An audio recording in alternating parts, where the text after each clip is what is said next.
Hello, I am Ian Herman.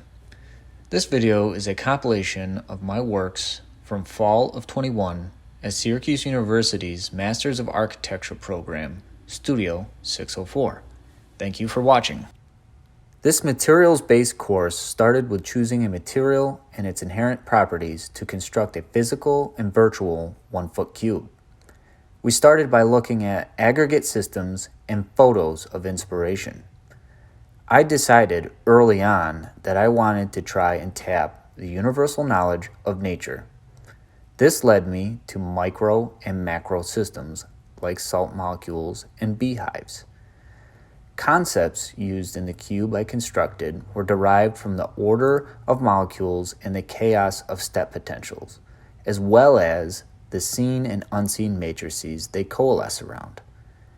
For a material, I chose drinking straws of 2 diameters, 4 and 10 millimeter. The straws manipulate negative space into form by grafting and sleeving.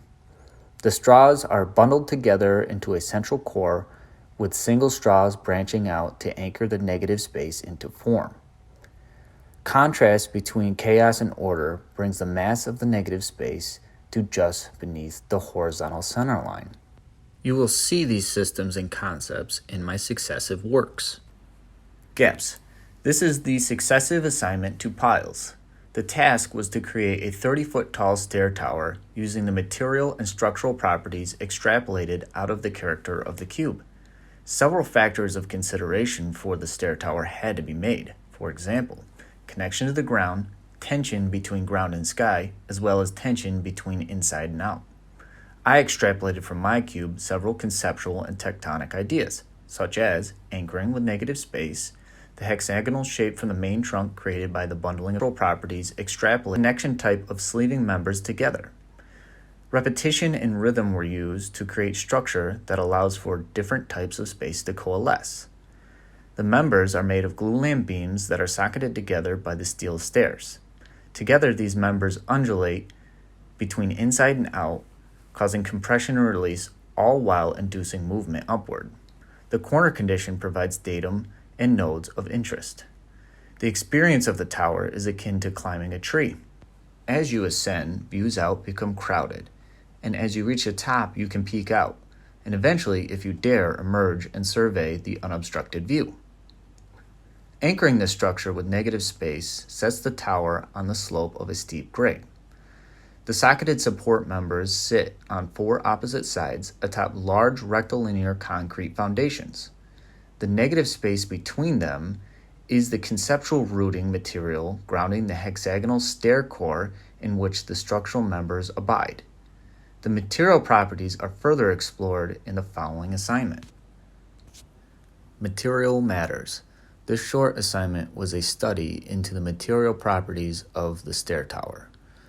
The material was considered in terms of structural properties, possible mutations, and deformations as related to the generation of different states, effects, and affects. In Part 1, literature on characteristics of the material as well as common implementations were reviewed. For Part 2, samples were procured and investigated as to what would affect their raw characteristics. Due to the drastic bends in my stair tower, I looked into the steam bending of wood.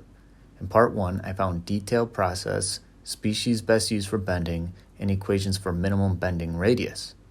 In Part 2, I attempted to create my own steam bent pieces using red oak and southern yellow pine.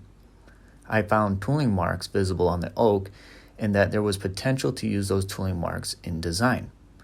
I also found the grain on the compression side of the southern yellow pine made unique patterns.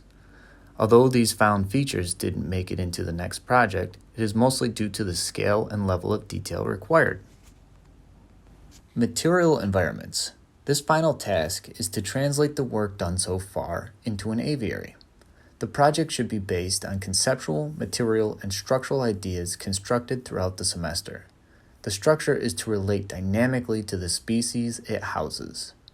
The space is to provide an experience that allows the observer to assimilate to the host. I attempted to develop a project that met the needs of the threatened logger-headed shrike, a carnivorous songbird. The bird has many attributes that the structure attempts to meet. The The structure was developed and organized in a manner that is conducive to the bird's hunting style. The shrike hunts by many methods. Some are opportunistic while perched from above, some are stalking from the mid-tree perch or flight, and others are in ambush from the ground. The structure innately provides these opportunities for high and mid perch, while the organization of the layout provides ambush opportunities.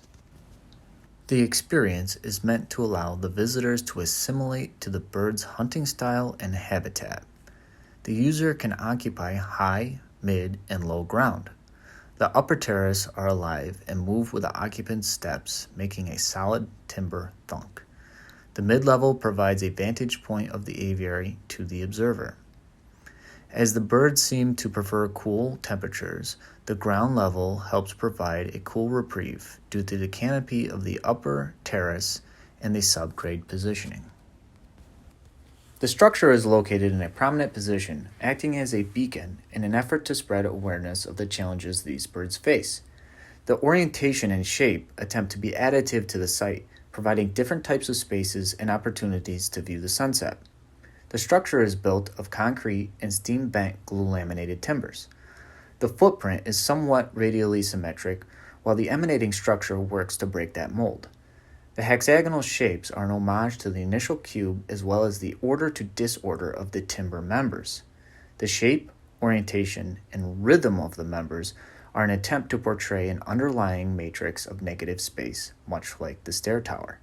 The structure is tectonically expressing material, structural, conceptual, avian, and human characteristics in an attempt to create physical and metaphysical reactions by the observer. Thank you for watching this compilation of my work. Please feel free to leave constructive criticism.